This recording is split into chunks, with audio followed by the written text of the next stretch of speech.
Okay, this is something that I wish more of my patients understood.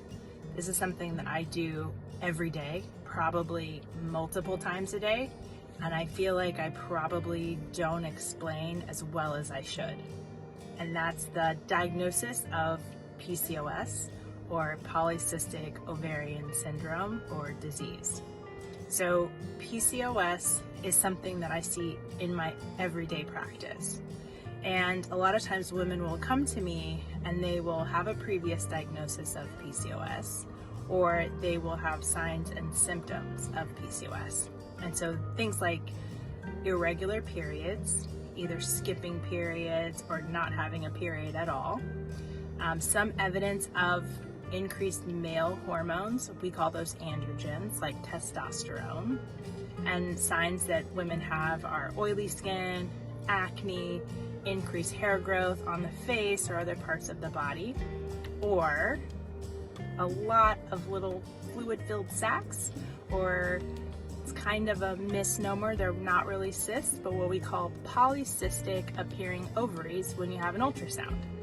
So someone presents with those signs or symptoms and they really want to know, do I have PCOS? So what we do are a group of labs, they're called PCOS labs. And when we do those labs, there really isn't a test for us to say, yes, you do have PCOS.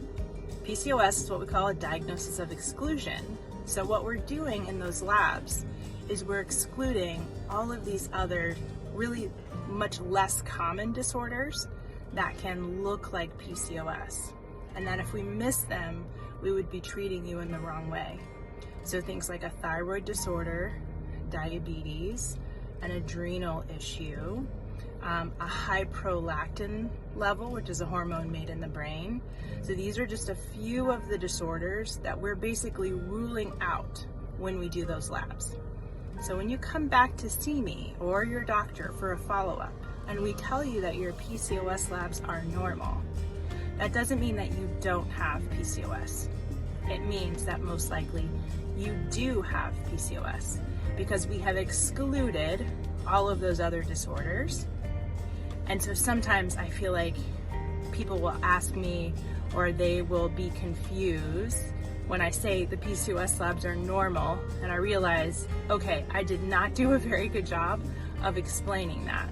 But basically, we exclude other disorders and we look at your clinical signs and symptoms, and if you have signs of PCOS and nothing else is wrong, then yes, you do have a diagnosis of PCOS.